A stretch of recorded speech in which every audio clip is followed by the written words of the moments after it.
जय हिंद दोस्तों, welcome to the dream school. आज का हम सेशन स्टार्ट करने से पहले की तरह हम लोग कुछ पंक्तियां पढ़ लेते हैं। तो पंक्तियां कुछ इस प्रकार हैं। जो अपने कदमों की काबिलियत पर विश्वास रखते हैं वो ही अक्सर मंजिलों पर पहुंचते हैं।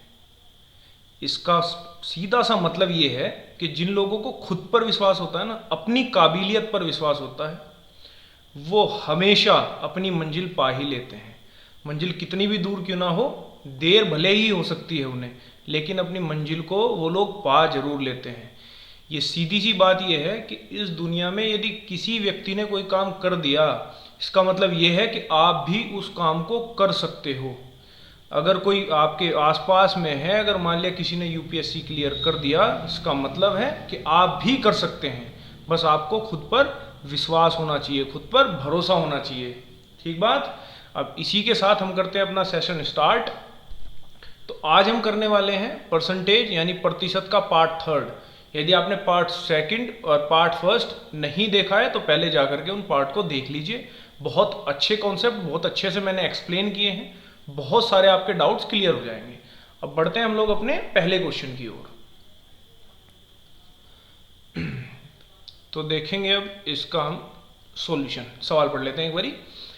एक व्यक्ति ने अपनी आय का 20% अपने बड़े बेटे को, शेष का 30% छोटे बेटे को और शेष का 10% एक ट्रस्ट को दान दिया। उसके पास 10,080 रुपये बचे। उसकी आय थी, उसकी आय बतानी है। देखो अभी एट परसेंट मुझे उसकी आय नहीं पता, तो हमेशा ऐसे क्वेश्चन में आप मान लेना कि उसकी आय है 100 रुपये। इसे 100 रुपये बोल दो, आप 100% बोल दो, कोई फर्क नहीं पड़ता। ठीक है, आप मान के चलो कि उसकी आय जो है, उसकी आय है 100 रुपये। ठीक है, इसने कहा अपनी आय का 20% बड़े बेटे को दे दिया। इसका मतलब है कि उसने 20 रुपये बड़े बेटे को दे दिए होंगे। 20 रुपये, क्योंकि 100 का 20% 20 हो गया ना। उसने कहा शेष का 30%। आप पहले ये देखो शेष बचा कितना। आप बोलोगे 80 रुपये बचे हैं। इस 80 का 30%, क्योंकि वो कह रहा है शेष का 30%, तो 80 का 30% उसने छोटे बेटे को दिया। 80 का 30% कितना होगा? 24। तो 24 जो है उसने छोटे बेटे को दे दिया। अब देखो उसके पास शेष कितने बचे, तो आप बोलोगे 80 में से 24 चले गए तो यहाँ पर कितने बच जाएंगे? 56 बच जाएंगे। यानी कि अब उसके पास 56 रुपये फिर से बच गए। उसने कहा शेष का 10% एक ट्रस्ट को दान कर दिया उसने। ठीक है, अब देखो 56 का 10% कितना होगा? आप बोल दोगे कि 5.6 होगा। 56 का 10% कितना होगा? तो आप बोल दोगे 5.6 रुपये होगा। आप बोलोगे कि 56 में से 5.6 और निकाल देता हूं तो मेरे पास कितने बच जाएंगे? 50.4 रुपये बच जाएंगे। 50.4 रुपये बच जाएंगे, क्योंकि 56 थे, 5.6 निकाल दिए मैंने, दान में दे दिए, तो बचे कितने? 50.6। सवाल कह रहा है कि उसके पास 10,080 रुपये बचे हैं। हम क्या कह रहे हैं? 5.6 बचे हैं। इसका मतलब हमारी 5.4 यूनिट 10,080 के बराबर होगी। यानी इस बात को मैं लिख लेता हूँ। सवाल कह रहा है 10,080 बचे हैं और मैं कह रहा हूँ कि 50.4 बचे हैं। ठीक है, उसने कहा उसकी आय बताओ कितनी थी, तो उसकी आय तो मैंने 100 मानी थी, तो जो भी वैल्यू निकालनी है उसकी क्या कर देंगे हम? इनटू कर देंगे। ठीक है, अब देखो एक पॉइंट हटाया तो ऊपर यहाँ पे 0 लग गई ना। कैलकुलेशन भी साथ साथ बता रहा हूँ। इससे इसको 2 बारी काट सकते हो आप। ठीक है, तो कितना हो गया? 20, और 20 की गुणा 1000 में आप और कर दोगे तो ये कितना हो गया? 20,000। यानी उस बंदे की आय कितनी थी? 20,000। समझ में आ गई होगी बात आपके।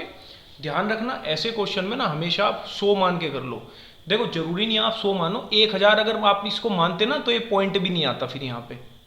ठीक है, आप 100 मान लो, 1000 मान लो, जो मर्जी, मतलब अपनी तरफ से कोई भी वैल्यू आप एज्यूम करके ऐसे क्वेश्चन कर सकते हैं। ठीक है, देखते हैं question number 2। This is our question number 2 and we are just starting the solution. देखो एक व्यक्ति अपने मासिक वेतन का 40% भोजन पर और शेष का 1/3, ठीक है, परिवहन पर खर्च करता है। देखो जैसे कि मैंने अभी आपको बताया कि आप है ना 100 मान लो, व्यक्ति के पास टोटल कितने थे? 100 रुपये थे। उसने कहा 40% भोजन पर खर्च कर दिया। इसका मतलब है कि 40 रुपये उसने लगा दिए भोजन पे, ठीक है, 40 रुपये का क्या किया उसने, भोजन किया, ठीक। अब उसके बाद कह रहा है शेष का 1/3। देखो 100 में से 40 मैंने खर्च कर दिए, मेरे पास बच कितने गए, आप बोल दोगे कि 60 रुपये बच गए, ठीक है। उसने कहा इसका 1/3 परिवहन पे खर्च कर दिया। देखो 60 का 1/3 यदि मैं करूंगा तो कितना आ जाएगा, 20। 60 का 1/3 20, इसका मतलब 20 रुपये मैंने परिवहन पे खर्च कर दिए, ठीक है।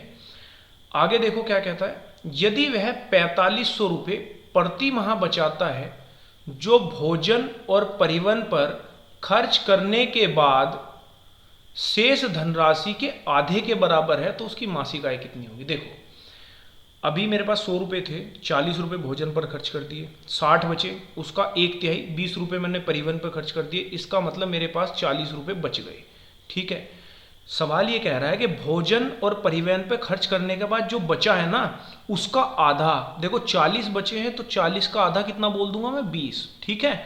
ये कह रहा है जो बच गया उसका आधा 4500 के बराबर है, ठीक है, क्योंकि वो कह रहा है जो बच गया उसका आधा है 4500, तो मैं यहां ये कह दूंगा कि 4500 बराबर होगा किसके, 20 के, यानी हमारी 20 यूनिट 4500 के बराबर हो जाएगी।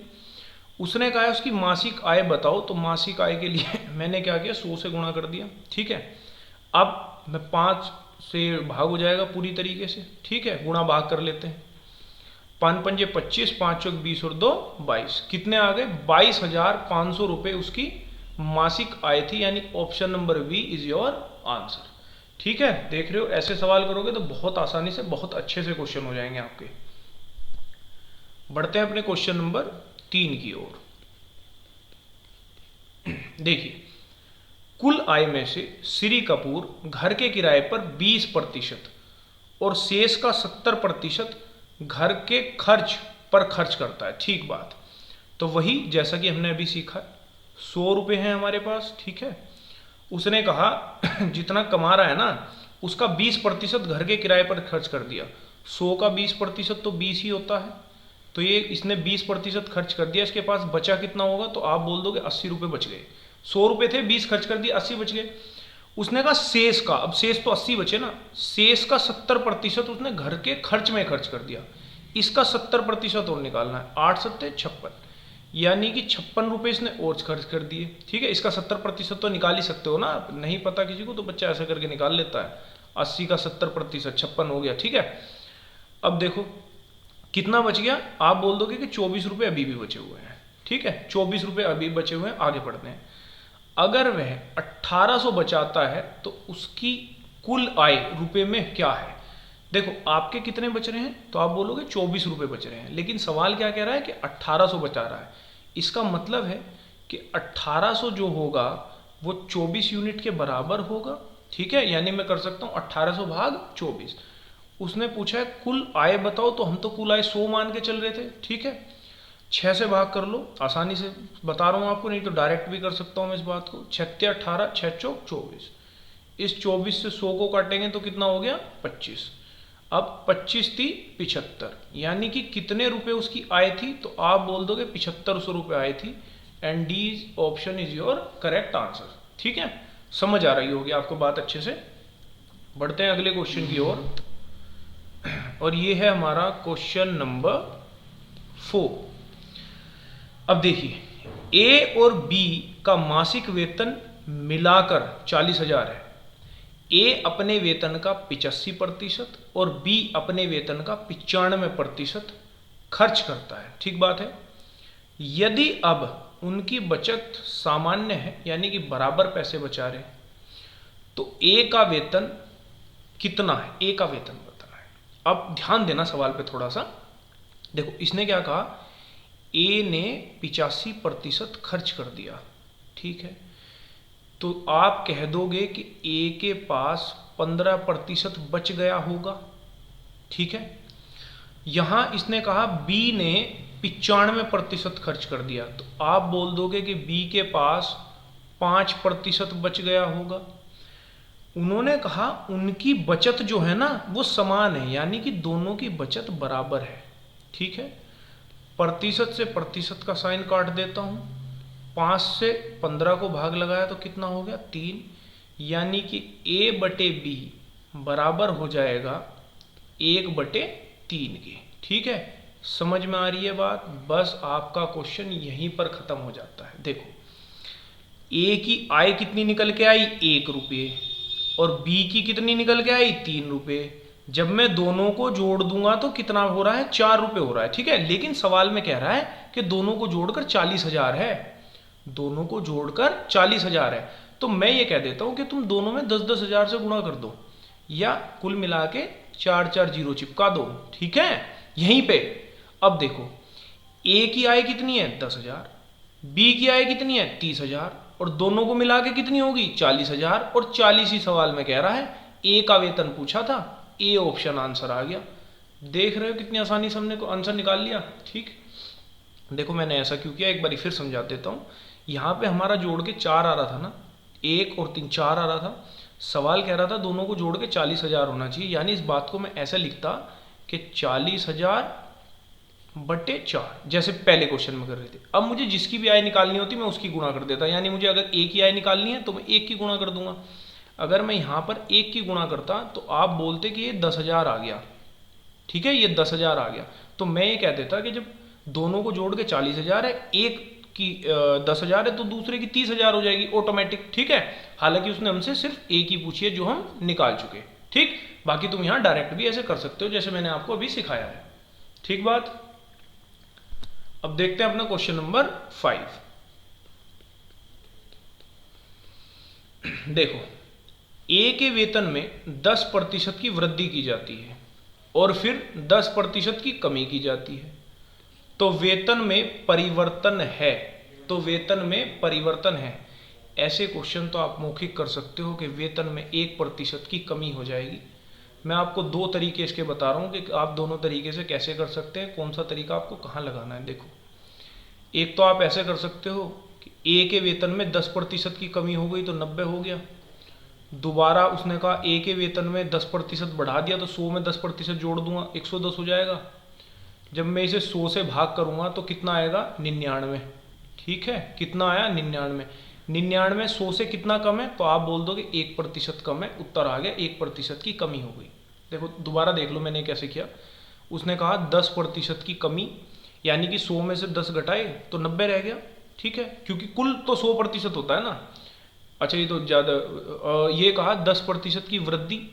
10% की वृद्धि का मतलब है 100 में 10 जोड़ दिए तो 110 हो गए। ठीक है, और भाग कर दिया हमने 100 से। ठीक है, तो हमें पता चला ये 99% आ गया और होना चाहिए था 100%, यानी 1% की कमी लग गई। तो यहाँ पे आपका 1% की कमी आपका सही उत्तर हो जाएगा। ठीक है, लेकिन ये जो कंसेप्ट मैंने आपको बताया ना, ये आप 2 वेरिएबल के लिए कर सकते हो। अगर 3 वेरिएबल यहाँ पे लिखोगे तो भाग हमें ना 10,000 से करना पड़ेगा।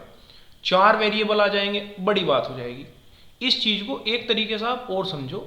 ठीक है, देखो 10%, मैं उम्मीद करता हूँ सबने वो टेबल याद कर ली होगी। 10% होता है 1/10। ठीक है, सवाल में पहले कहा गया है कि उसके वेतन में 10% की वृद्धि की जाती है। देखो 10% होता है 1/10, यानी यदि उसका पहले वेतन 10 था तो अब वेतन 11 हो गया होगा। मैं फिर भी एक बार लिख देता हूँ, 10% होता है 1/10, यानी यदि अब 10 है तो 10 में 1 जोड़ दिया 11 हो गया होगा। 10% की वृद्धि हो गई।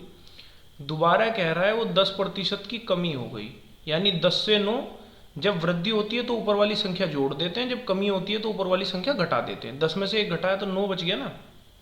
अब आपको कुछ नहीं करना, इधर ऊपर नीचे गुणा कर लो। 10 और 10 की गुणा करी कितना हो गया 100। ठीक है, और 11 और 9 की गुणा करी कितना हो गया 99। 100% से 99 बन रहा है। आप बोलोगे कि 1% की कमी आ गई। ठीक है, समझ आ गई बात। देखो ऐसे पैटर्न में चाहे वैल्यू 3 हो 4 हो, हम लाइन से लिखते चले जाते हैं, कोई हमें दिक्कत नहीं आती। फिर भी मैंने आपको दोनों ही तरीके बता दिए। 1% की कमी। ठीक है, and this is your practice question. आप इसको सोल्व करेंगे, हमेशा की तरह कमेंट बॉक्स में आंसर करेंगे। ठीक है, अच्छे से अटेम्प्ट करना, ये आपके ऑप्शंस हैं। ठीक है, अच्छे से करना, पूरी वीडियो को अच्छे से देखना और समझना। ठीक, उसके बाद वीडियो अगर आपको पसंद आती है तो लाइक करिएगा, शेयर करो और सब्सक्राइब करना तो मत भूलना, ठीक है। Okay then, this is the end of this video and thanks for watching.